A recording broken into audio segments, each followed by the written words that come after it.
This is the Horse Radio Network. I'm Stacy Westfall, and you're listening to the Dressage Radio Show, the Western Dressage episode. Coming up on today's show, I talk with Dini Swanson about the new online show coming in June, and Ida Norris joins me to talk about improving scores by improving centerline and your salute. I have Dini Swanson, Executive Director of the Western Dressage Association of America. And Dini, do you have any news that you'd like to share with us from the offices of the WDAA? Sure. We've got a couple new things going on. First, I will tell you that we have a, as of yet, unnamed online show planned.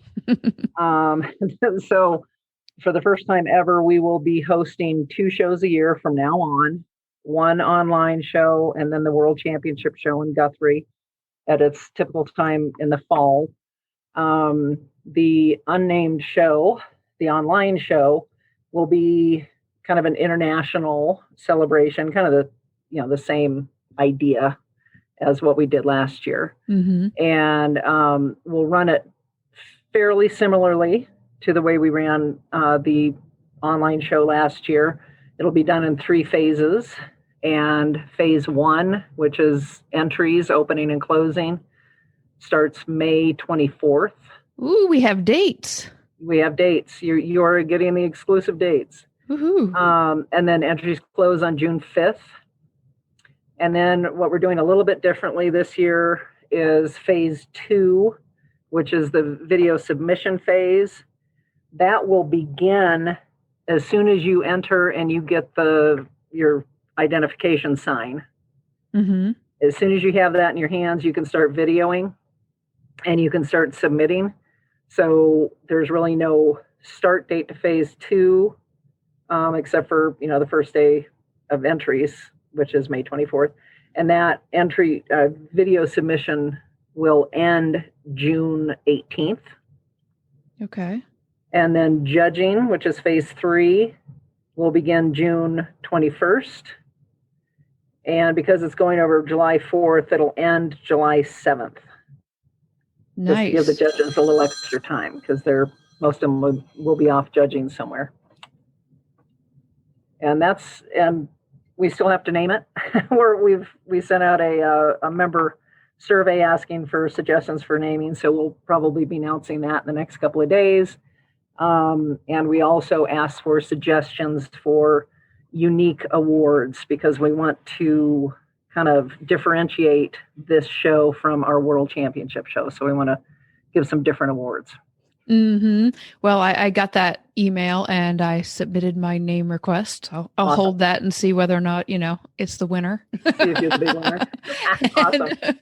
And so that's exciting. I'm glad you've got dates out. That's actually, it's funny. You're telling me those dates and I'm immediately, my brain automatically kicked into backing into ooh, I need to start prepping and picking and blah, blah, blah, blah, blah. I'm like, oh, calm down, brain. You're in the middle of recording a podcast. It's probably not that dire need, but that will be very motivational. Good. Yep. Very good.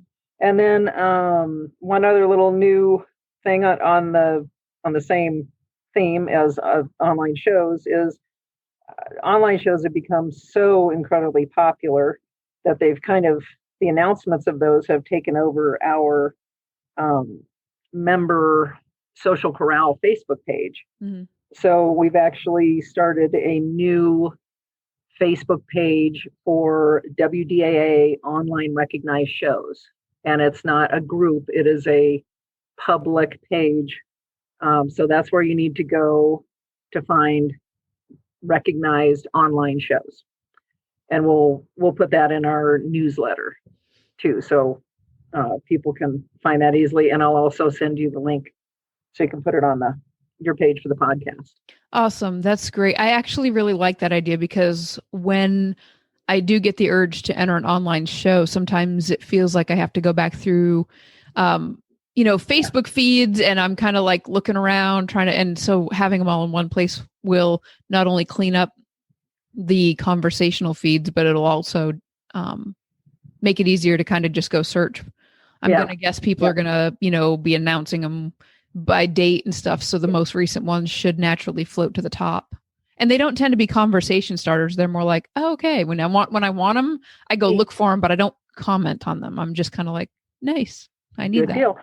Yeah, exactly. And also all WDA recognized shows, whether they're online or in person, they can all be found on our calendar on the WDA website. That's a good point. And I haven't used, my brain hasn't switched gears fully to the idea that I'm so used to looking at like a national place like that. I look more thinking, am I going to find one in my region? And that's not really a thing when you're online. Like you can be any region. So exactly. I'm like, I need to retrain that calendar is very useful because you can use filters and search for just online shows or just in-person shows or just USCF licensed shows. That is, I have used it for the in-person. I have used it for the in-person. Good. I just hadn't actually used it for the online. Yep. So now I know where I'm going to go look also. So more stuff to look at. Yep. Now I'll make it through February, which will be the coldest month here for me. And then I'll be, drinking coffee, staying warm, and then being like, I should really poke my head out and record something in March, since now I have a June show to aim for. Yeah. Very good. Very good. And then the last thing that's very exciting for us is our membership education committee has been working very, very hard. And we have posted our 2020 online World Championship Show videos, which are the top 10 places in every buckle division, or as many of those videos that we could get our hands on, plus the actual filled in test sheet from the judge. So you can watch the video and look at exactly what the judge said. Yeah, that is very thorough. And, when you're in there, there's also the 2019 that are there with the judge's perspective and commentary. And now you've got the 2020 with the videos and the test sheets right there underneath them. That is a lot of education right there. It's a ton of education. I don't think I said or maybe I did, that it's located in the WDA membership portal that everybody has under learning management system. That's where all of our educational offerings are. Yeah. I mean, I think that this is well worth the cost of membership alone as an educational tool, because when you get a chance to, I think sometimes it's like even if I read my own score sheet, and I've done this, it's, similar to reining in that you're being judged movement by movement or maneuver by maneuver, depending on which discipline I'm talking about. But what's interesting is that when you're as a competitor and you're learning, you're like, well, I got a 6 on that and they got a 6 on that, and they don't look exactly the same. But it's cool when you can watch a whole bunch of back to back and start to see how that levels out, because you can see it. You can start to see the patterns of like, okay, that had a really strong beginning, but then it got weak at the end, and that had a really strong end. You switch it swaps up. Like there's always a beginning, middle, and end of a movement or maneuver. Yeah. And so I think it's really important to educate your eye by watching a lot of them with the judge's sheet. And this is an excellent way to do it. Yeah. It's right here. So now we have over 200 videos on the learning management system for people to watch and learn from. Very good.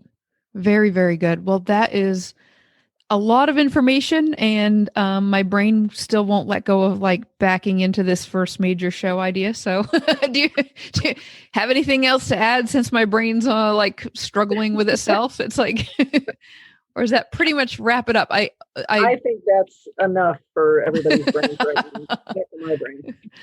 Very good. Well, thanks again for joining me. And I will guess that maybe we'll hear the name of this on the next podcast. Yeah, you will.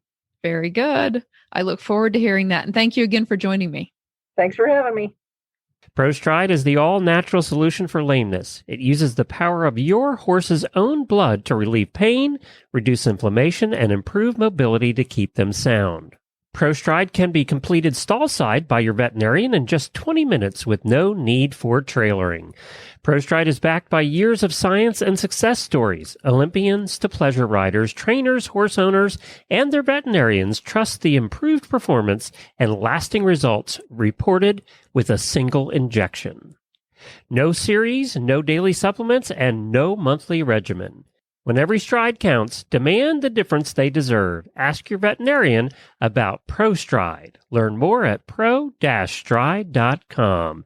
That's pro-stride.com. This Nutrition Minute is brought to you by Kentucky Performance Products, the company that simplifies your search for research-proven nutritional supplements at kppusa.com. Have you heard of Saccharomyces boulardii? It's a yeast, a type of probiotic. Often referred to as S. boulardii, it benefits your horse's digestive tract in several different ways.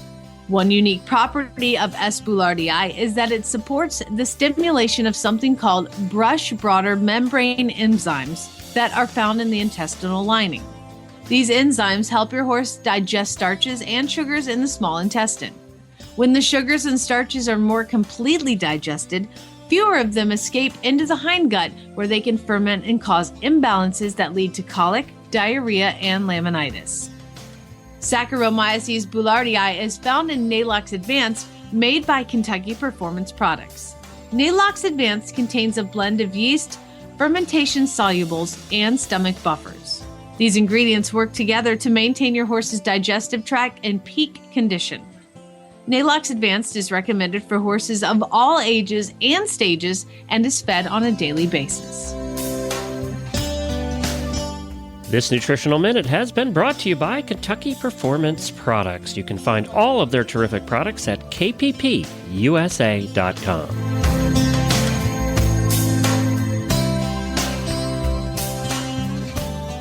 Joining me today for the judge's view is Ida Norris. Ida judges both Western and traditional dressage. She's a USEF S judge for traditional and a USEF small R judge for Western dressage. Thanks for joining me today, Ida. Oh, it's great to be with you, Stacy, and hi to all of your listeners. Oh, I'm glad to have you as a regular. So what I'd love to discuss with you today is a topic that you brought to the table, actually two topics. But the centerline and the salute, obviously, we can hear that they're kind of connected. But can you tell me why you thought this was an important topic? Well, I hope you'll forgive me. The first part is extremely personal as a judge. And the first part is that I was actually saying to a colleague of mine the other day, wow, the salutes, people don't really salute very well anymore. And my colleague was like, I'm not sure people teach that. And then we kind of took this little informal survey. And I mean, of course, all of my students, because I'm a judge and I see so many poor salutes. And I said, wow, what's up with salutes? And it kind of came to our attention that maybe in some areas people were not teaching it anymore. People didn't exactly know how to do it very well. They didn't even know there was sort of an etiquette to it. So I'm sorry. It was incredibly selfish. I was like, no. Well, I'm tired of weird salutes. I think I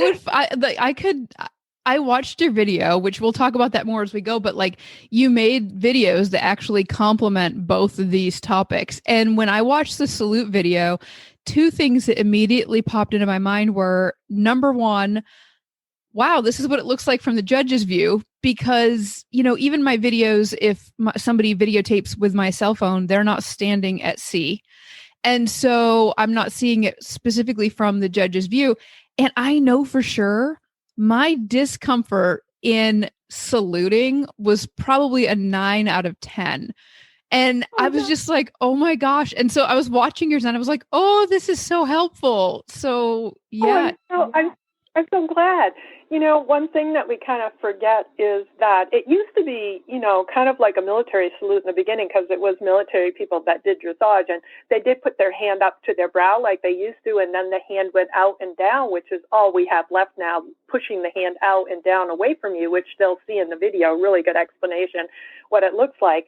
But that's all that's left of it, because it's no longer military. But, if there is an etiquette to it, you are supposed to wait for the judge to nod back or wave at you or whatever it is they're going to do. Sometimes they can't stand up anymore in the places they're in, or they're ill, or something's weird about their booth. And not all judges stand up and salute, but they usually wave, nod their head, wave at you, something. They acknowledge you back. And one time, one of my students moved off before the judge acknowledged her, and the judge happened to be looking down. She spilled her coffee or some crazy thing happened, just a human problem. And the judge thought she didn't salute, and you get an error if they cannot see your hand off the rein. So waiting for the judge to acknowledge you is real important. And if they don't acknowledge you, salute again. And that was something I forgot to put in my video, that if they don't acknowledge you, stand there and salute again. Get your hand off the rein so that they can clearly see that you did it, because you can get an error of test, which is cumulative. If you get 3 of those, you're eliminated. Wow. And, I never would have thought of that. I never would have thought of that. Ooh. Oh, yeah. And, here's the other thing. My judge colleagues and I were exchanging horror stories of judging the other day, and every job has these. So we love judging, but like one day I had a snake come up between my legs through the board. Okay. I'm like, I am terrified. And I jumped on the box screaming, and the lady was luckily an ex, and her horse was really a calm horse, and I was out of the box screaming towards her like, whoa, like, don't go on, stop the test. And since I hadn't acknowledged her, we could decide that her test hadn't begun. And it was my fault that the test stopped, and she was very kind about it. And we just started her test over after removing the snake from the box. So stuff is happening, and if they don't acknowledge you, they might be distracted. They're not supposed to be, and we're just human, but oh my gosh, they spilled their coffee. A bee is running around over their paper. You don't know what can be happening in that box. And so wait for them, because they might be distracted, and you want them to see that. And they're not being rude, and they're trying to pay attention, but we do judge 8 hours straight. And I only have 40 seconds between your ride and the next ride. So what happens is I finish your paper, and that probably takes a minute, and the next person's riding around, and I ring the bell, and from the time you come in, you have to get in there in 45 seconds, which means I only have 40 seconds of rest between tests. That doesn't even allow me to get a sip of coffee. So it's real interesting, so do wait for the judge to acknowledge you, because you don't know what's happening to them. Well, I'm so and excited. Also in video, people have gotten to the point where they don't even think the judge is there. And it is harder for us to connect to you. And all of a sudden, I really noticed, because now I did 17 shows online last year judging, that I really want them to look straight ahead at the camera and acknowledge me, because we want them to acknowledge us, and we want them to feel like they're actually showing themselves to us. I know it sounds crazy, but the judge connects with you.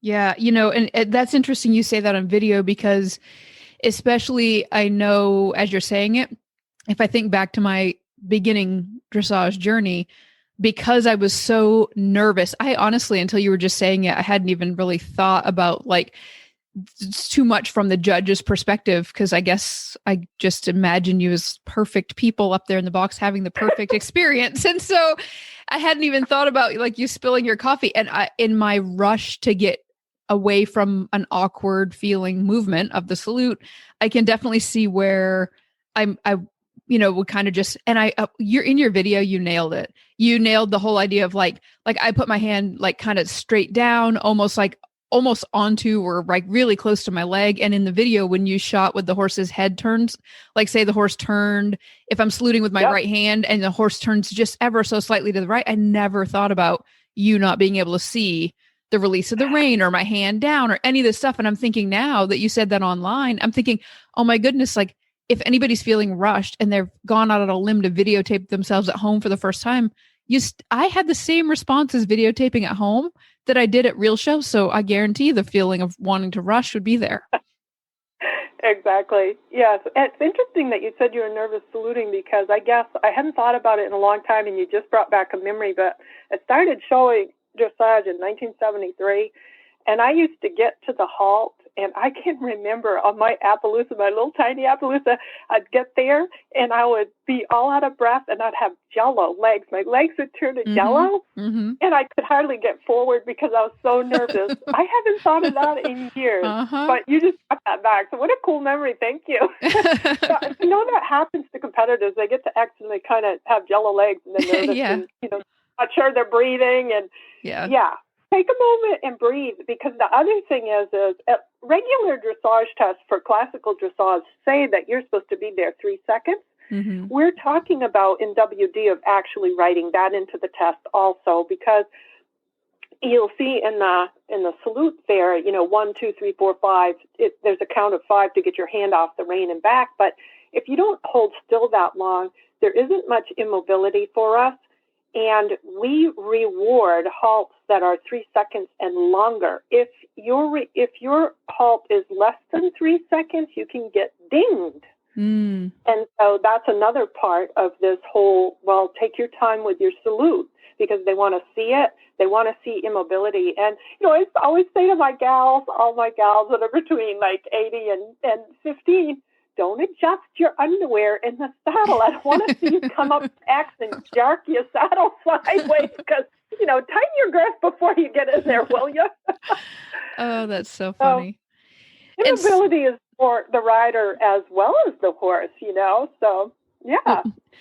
That, you know, as you say it, it makes me think, well, yeah, if I'm standing there breathing, relaxed, doing my halt, there's probably going to be some carryover to my horse, versus if I'm standing there either jello legs or really tight. Like for me, a lot of times I stop breathing. Like one of the words I repeat when I show is breathe, because it's that tension of, you know, being out in front and being judged and trying to remember the tests and all these other things that are going on. And so that it's a good reminder that is one of those moments that's built into the test where you could actually train yourself to take a deep breath right there, and it wouldn't be negatively affecting the way that you're riding. It would actually positively affect it. So yeah, now we're kind of working backwards, because I jumped us right straight into the salute because I was so excited about it.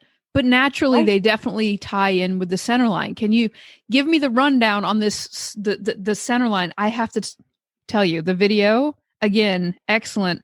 When you opened with the number of centerlines in each level as you progress, I was blown away. I'd never thought of it. It took me, I have to laugh because that's only my second video, and you have no idea that one paper took me 2 hours to generate and get into a video. Wasn't it worth it, though? Because I was so freaking out. I knew this emotionally. I sort of knew this, and I knew, especially at Grand Prix, because, you know, I've ridden a lot of the traditional, but I never bothered in WD to count this up. And when I got up to 11 movements, which was more even than the Grand Prix, in level 4, I was thinking, we need to nail this. And it is one of my bugaboos. My students are so funny because they call me Miss I, because a lot of them are from the South and from Texas, and they're trying to be so polite. Miss I, you know, you make us do so many center lines. Well, yes, we do, because the center line, if there's 11 movements, if you don't hit that center line when you're supposed to hit the center line and do a leg yield, you're supposed to hit the center line and do a 10-meter circle to the left, and then go down to X and do a 10-meter circle to the right. Every time you're not on that line, accuracy. And the problem with an accuracy problem is that if you're an intro and you make the turn to the center line and you're inaccurate, you know, the judges are kind of like, well, it's intro. You know, this is the beginning of walk, trot, canter, and they assume either, you know, the rider's green, or maybe the horse is green, or people are new to this division or new to pattern riding. We don't, you know, we're going to be really, you know, generous and kind of be like, okay, well, this is your first time, but you get to level, you know, 2. You've been doing center lines, a minimum of 2 for all of these tests and you don't hit the center line, that gets to be a little bit more than a modifier on an exercise. I really don't care how good your leg yield is if you didn't do enough of it, and because you didn't hit the center line, then it's kind of like you get marked down because, well, you're cheating. You made it easier for yourself. And you don't get much sympathy. So I make my students change directions more on the center line than the diagonals as a trainer. They have to take center lines. You know, it's interesting because I can't remember if I picked it up in a lesson or a book. I'm pretty sure it was a lesson. Early on, somebody said, you know, you really need to nail your center lines because they're a non-brilliance move. And I was like, a what? And they were like, well, not to be mean, but your pony isn't really like brilliant in all these areas. So you need to make up everything you can on non-brilliance moves. Can you talk to that just a minute? Perfect. I'm glad you brought it up because that's one of my big bugaboos is I want everyone to get an 8. And I give a lot of 8 to 10s on center lines all the time, and judges will do this. And they're looking for it just to be accurate. So one of the interesting things about this video is it talks primarily first about accuracy, and it doesn't talk, the second thing it talks about is whether the horse is in connection, i.e. on the bit, and then, you know, energy and impulsion. Well, why? Because when you turn that center line, we see the horse dead straight on, and we are not so focused on the bitness because we're not looking at it from a sideways. We're not looking at it from the side view. So if the horse is absolutely straight and steady and in balance and accurate, you're coming along really well. So it is one of those things, like you say, it's not about the horse's gait. He doesn't have to be extended. He just has to be in whatever connection for that level that he's required to be in, and then really stand still. And square halts are another thing. That's one of the next videos coming, how to develop square halts. But, you know, you can do a lot of that on the ground and like showmanship, like get the horse. And isn't it wonderful about WD that we can give verbal commands? And I have a verbal command to my horse to square up. And I've used it since 4-H, you know, when I was halter showing. And I give that verbal command and that horse right to the square halt. And she knows she's to stand until I pick up my reins. So also having a signal while you're standing for the horse, you need a signal that says, don't move. And people are like, oh, there's a signal. Well, yes, you know, how about Western Pleasure and Trail? We put the reins down on the horse's neck, and if they can feel your hand on their neck, they're not moving. And you've seen people sitting around at shows with their reins draped over the horse's neck. That's the signal for the horse not to move. I never believe in not holding your reins because I'm such a safety person. But I mean, that is a signal to those horses. And so having a signal to tell your horse to stand. So this is a non-brilliance movement. It isn't related to gait. It is accuracy is number one. Number two is, are you in the gait that you're in? But we can't see engagement because you're coming straight at us, and we can't see how connected they are as well. So the focus really is on accuracy in this one particular movement. And we have tiny little children and tiny little ponies and elderly ladies and great big horses and little tiny horses that can get 10s. Now, the video is very comprehensive. Can you run down some of the most common problems you see? Overshooting, undershooting, that kind of stuff. Yes. Okay. Well, overshot, when you pass, you know, you don't turn tight enough so you pass over the center line. And undershot is where you turn before the line and kind of drift out to the line. Some people never, like, it's heartbreaking when I see somebody give me a fabulous straight line with a square halt, but they aren't actually on the line. They're not between A and C. So they're not on the line. And it's heartbreaking because they were dead straight and they were square, but they're not on it. That's a bad one. That's heartbreaking for the judge because we really are sitting there going, please, I want to give you a good score. Crooked halt, of course, all of us have had our horse cock their haunches sideways. I mean, we all have, you know, haunches left again, oh no. or the halt, not straight, like the front feet uneven, it is much harder for a judge to see the hind legs not being even. And if you have a choice between the legs being absolutely lined up so that from the front it looks like one set of legs, but you have one back in the back, if you have a choice, that's a lesser fault, because if you only have a judge from the front, they may be only able to see those front legs. Mm-hmm. And if you go ahead and try to correct that hind leg and the horse swings sideways, you probably move down. Mm-hmm. So you have to make little decisions as you practice and as you go along, that keeping the hind legs directly behind the front legs on the center line is your number one goal, and then your number two goal is, of course, to get them all even. Mm-hmm. But that's kind of a tricky one. Lack of immobility, that's one that really bugs me. That's my little soapbox, I'm sure, but standing. I want a horse to stand. And I don't care if, I can put up with crooked and whatever, but it's really sad when a horse won't sit still for a minute for a rider. And either he's tense or the rider's tense, or that's tough. And wobbling on the move off, and crookedness and wobbling is almost always that the rider is not sitting straight.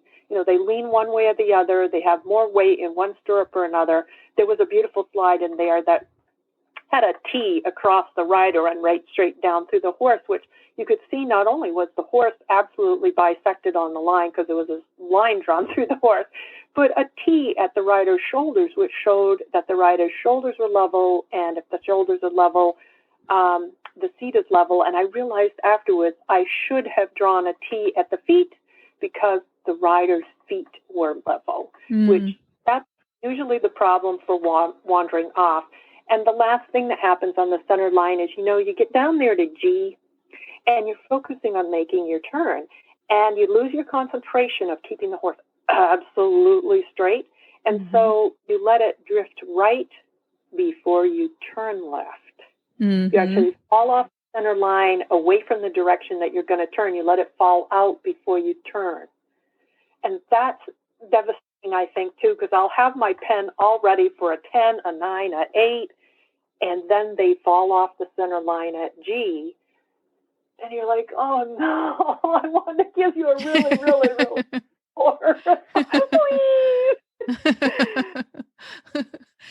I'm sure people don't know this about us, but we're always sitting there going, come on, I want to give it 10, I want to give it 10, I want to give it 9. Yeah, I think it is important to hear directly from the judges like this, because again, I'm thinking back and I'm thinking this is a super experienced person who is judging me. And I think sometimes if we don't think about it, we think judging as in criticizing, you know what I mean? Because it's just I now know to think of it as feedback, but I think if you don't stop and you're not super conscious of making that a choice. I watched my husband judge reining for 14 years, and so I had the inside glimpse of kind of what you're saying of this, they want to use the upper scores. They want to separate, make a separation in the group of people so that you have this more clear placing. But, a judge can only judge what's put in front of them. And so, yes, I can definitely, see how, empathize with what you're experiencing up there. So you're really cheering us on silently, hoping the best for us. Absolutely hoping the best for everyone, because, I ride and compete too. And it's not easy. And I know what you mean about, not breathing. And yeah, we all experience that. We want to do our best. And it is hard when we're out there trying to do that. But judges mostly do want to cheer us on. And most of us are natural born teachers. And we're a little bit throttled in judging in that we get to give input, but we are not allowed to help you a whole lot. And I do know sometimes at the end of the day, when I've seen some things that I wished I could speak up and, be a little more directive on their test, and all of the judging educators do not allow us to, they say to judges, do not write a riding lesson on their test. That is for their trainer to do. That's not your hat. Mm-hmm. And we try really hard to make remarks that will be helpful, but not to get into our trainer's hat. We're always restricted from getting too far into that hat. In that hat on, they're always warning us, don't get too far over the line. We cheat a little bit once in a while. We get real close to that line, but we really try hard. But at the end of the day, sometimes we're kind of blue because there's people that we want to come along and we want to help. And it's clear that with a little direction, they could be helped. And we're desperately picking our brains every day to make comments that are within the realm of allowable judging comments that they may be able to construe in a way that would teach them. You know, and that's a real knack. Yeah, that is a perfect lead-in, because what I would like to invite you to do is we're going to take a little break. Would you come back and share some trainer's tips with us? Oh, sure. You can change hats and you can become the trainer for the training advice. How about that? That's great. Okay. Does your saddle pad work as hard as you do? With EcoGold's collection of breathable pads and half pads, you can be confident that your pad is putting in just as much work as you are. Shop now at ecogold.ca. That's ECOGOLD.ca.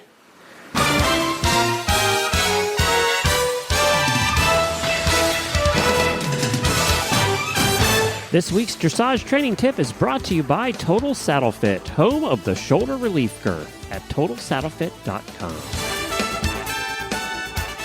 Well, thank you for joining me again, Ida, for the trainer tip, because you hit us with a ton of information in the judging segment. And now I would just love to hear some of your tips about both centerline and the salute. So I'm going to just let you lead away with whichever one of those you want to start with. Well, thank you. I think, let's talk first about the center lines, because the salute's fairly simple, and I think that the explanation on the tape that we're going to link up to your website is going to be awesome, and we'll come to that in a minute. But let's start with the center line. If you think about it, until we go showing, I think the average person, we're just talking normal people, because I know you probably do a ton of them because you know how important they are. If you're real competitive, you're on them. But until you actually practice tests, and a lot of us don't practice tests until, I'd like to go to an online show, or I want to go to a show. They've been working all their exercises, but they haven't been thinking about the test itself. So when they start to think about tests, then they do centerline. I think the thing about a center line is it's deceptively, it appears to be deceptively easy. And so everybody's worried about the big stuff. Can I get my canter depart? Can I get my lead if you're in basic? I tend to fall out in the 20-meter circle. So, my shoulder in isn't 3 tracks, or, the hard things. And so a center line is just like, well, that's just a center line. It's like making dinner. I don't have to worry about that. Mm-hmm. That's where we go wrong, because the center line, you can practice hundreds, and it's not like canter pirouettes. You're not going to do your horse's hocks in. And I look at people and I say, you don't need me to actually do this. You don't need the riding instructor. Years and years ago, my second husband, who was a race car driver, he knew nothing about horses. And I make him stand at sea. And I told him, look, the horse has to be linearly straight. That means that when you look at him, there's 0 bend. Next, he has to be absolutely positively on the center line. So you see A down there? Well, you stand at C. And if I don't cover up A and I'm not on that line, if I'm drifting anywhere, you tell me, and I have to be bisected, like centered on that line. Then I would come to the halt and I would say to him, now, can you only see two sets of legs from the front? Because if he can only see 2 sets of legs, like a railroad track, that means the hind legs are right behind the front legs. Now, he doesn't really understand about being square, but he understood that the front feet should be at the same forwardness and that he should only see 2 sets of legs. So he's like, okay, I got that covered. And the last thing, which was really tough for me at that time, was I had a horse that had a little white on its face, and the horse had a tendency to tilt. So I'd say to him, hey, you see that white stripe? It's got to be going up and down. It's got to be right up and down. Well, here's somebody that knows nothing about horses, but he would stand there and let me do 10 center lines with a square halt and a move off. And I would have been in the ring and taken a rake, and I would rake a center line. So if you take like a gravel rake, which is maybe 14, 15 inches wide, that's as wide as a center line would be for a horse. And I would drag really straight the line between A and C so he could see really well. And I would ride 15 center lines and get feedback. So it wasn't about, oh, is he on the bit and all this esoteric stuff, which you need somebody really good to help you with. It was the simple things like, am I bisecting the line? When I get straight, he'd say, oh, I don't know, his rear end there, his rear end there, it's out to the left. Oh, haunches, he didn't know hogs. Right. Oh, her ears are tippy. Her ears are tippy again. Tilting. He didn't know the words. It didn't matter, though. Right. It didn't take someone talented to do that.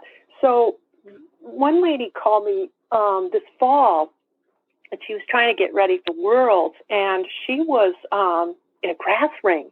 And I said, I bet you don't remember. And she wasn't showing them, but in the 1970s, we used to ride in grass all the time. And they did actually mark the center lines for us, and they would take flour or lime, and they would make a line for us. So, and if you were in a dirt ring, they actually drug the center line for you. Every 10 horses would be dragged. And they don't do that anymore. But I said to her, go out there and just be sure your horse doesn't shy at the line. Get it used to it, but make a line in the grass. Or I saw one lady, she had mowed the grass lower in her ring. I was like, wow, awesome. So these simple things to practice. Yeah. And even if the husband isn't there, I will go out. I'll drag my ring up and down straight. Like a lot of people drag their rings round and round and round. Drag your center line straight with your little tractor. And then if you have to, get off and use a rake, and then go out and try to ride. And even if nobody's there, you can start looking at that because you're the only one in there riding it and see, am I really between A and C? And look at it from both ends. And draw a cross for yourself at X. And remember that you want that cross to be perfect for the judge's perspective of where your halt should be. You want your horse's front legs not further back than your seat. So anywhere from his front legs to your seat, technically where his elbow is over X. And that comes so far forward.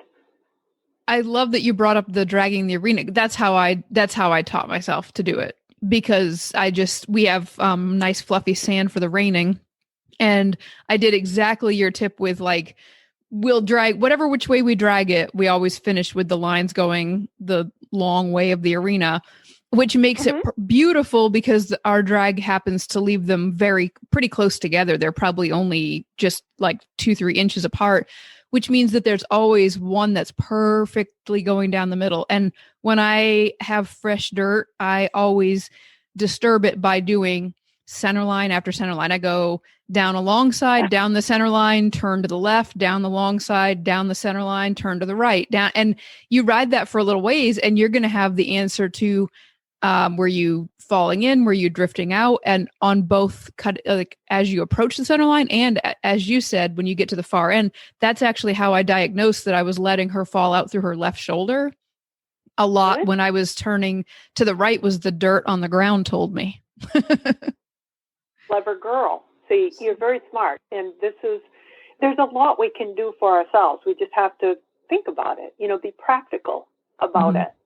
But, and I say to people, and, I don't mean to be, facetious or anything or rude. I just look at them and I go, center lines are not rocket science. They're not. You have to practice a lot of them. And it's truly in a week, 100 center lines isn't much in a week. If you ride 5 days a week, it's not much. And let's say we're getting ready for a show and somebody comes in and we need to practice their center lines. You know, you might do 10 or 15 today.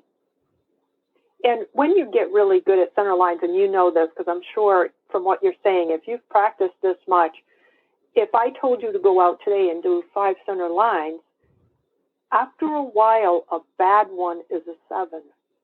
Mm-hmm. And maybe a disaster is a 6-5. Mm-hmm. You know, and it sounds weird, but for people that compete like me, I haven't had anything lower than a 6-5 in I can't remember. I mean, that's a disaster, a 6-5. Yeah, that's because when you do this many of them, they're, you know, a so-so one is a 7, and most of them, you know, 8. You're riding around on 8s and higher. Well, and WD, we need those because there are all those other things coming that, you know, some little thing. You know, I had a connection problem in my shoulder in, or he changed his pivot foot in his pivot, you know, the tough stuff. Oh, the flying change, he was late behind today. We need those 8s on those center lines. Yeah. Well, you know, it's interesting because I think sometimes that as you go up higher and, you know, I think I've heard this before, but living it always makes it more real to me about like, you know, always returning to the basics. We're always returning to the basics. Well, when I go up and I just bought new mirrors for the end of the arena. So I'm now riding and doing my shoulder in, and I'm watching my lead changes and different things like that. Like instead of a video, I'm watching it happen live. And what is really interesting is that as I go to make minor adjustments in something that's technically like a higher level movement, like let's say shoulder in or a lead change, what I instantly notice is that I'm now more aware of exactly what you said earlier, which was we need to get those haunches in that line behind the front end, which is what you were just saying is happening at your very first test you ever ride. This is something you're doing.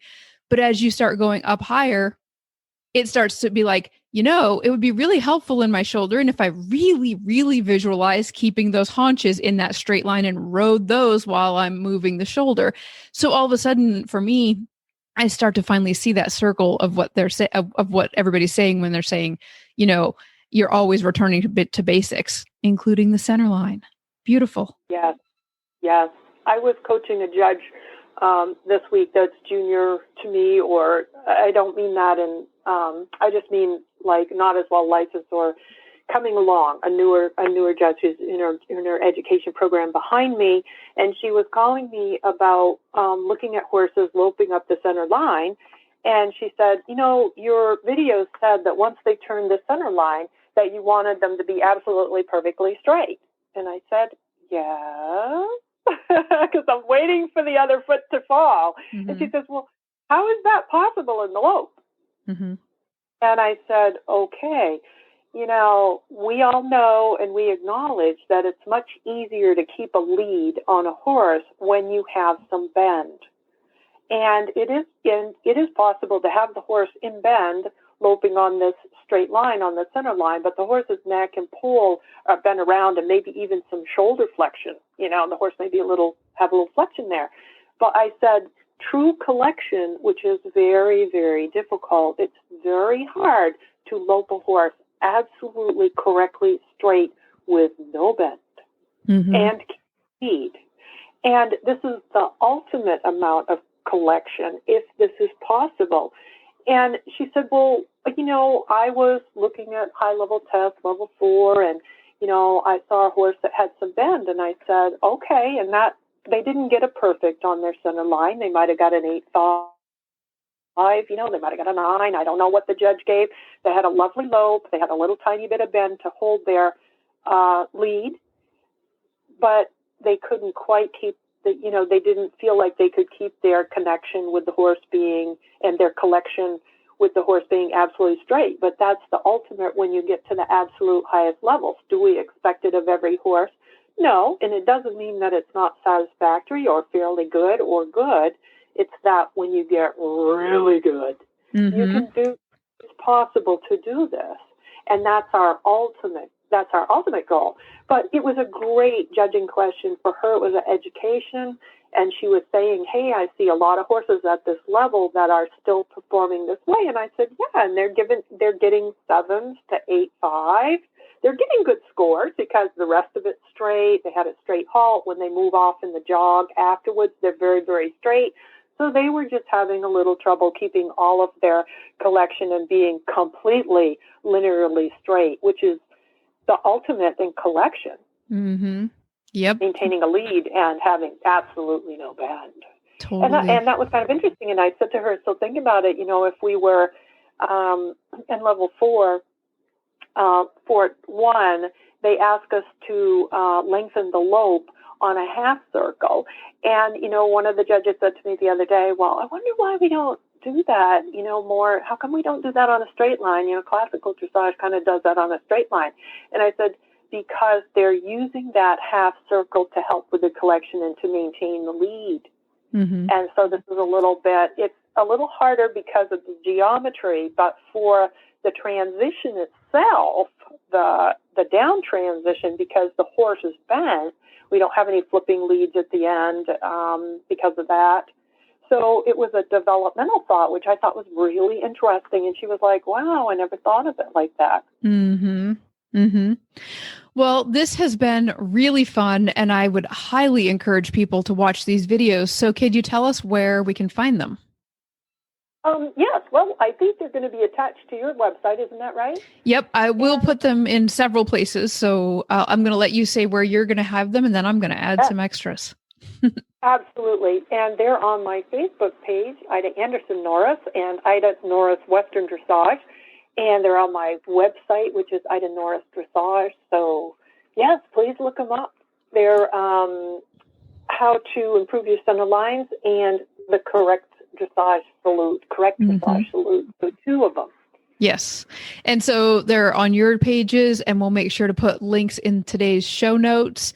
And I'll make sure to put them in the Western Dressage Facebook group that I have that has, I'll put this podcast, and then in the comments underneath there, I'll link to them. We'll put them all the places so that people can find them, because they are excellent. And I'm excited to see what you're going to do next for a video.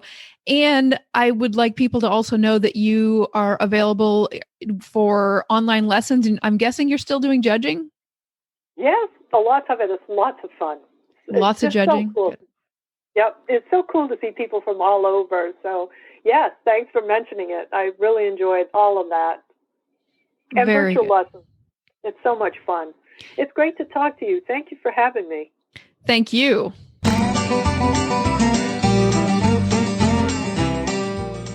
Well, Total Saddle Fit has the cinch that you've been looking for your Western dressage saddle. The shoulder relief cinch actually changes the position and angle of the billets to prevent the saddle tree from interfering with the shoulder. The center of the cinch is set forward to sit in the horse's natural girth groove, while the sides of the cinch are cut back to meet the billets 2 inches behind where the horse's natural girth groove lies. This brings the latigos from angling forward to becoming perpendicular to the ground, which reduces the saddle's tendency to be pulled forward into the shoulders. With horses that have shoulder interference without angled billets, it simply moves the billets back to keep the saddle further away from the shoulders. The secondary benefit to this shape is the cutback at the elbows. This gives more room for elbow movement as well and prevents galls in the elbow area. You can find the shoulder relief cinch at TotalSaddleFit.com. That's TotalSaddleFit.com.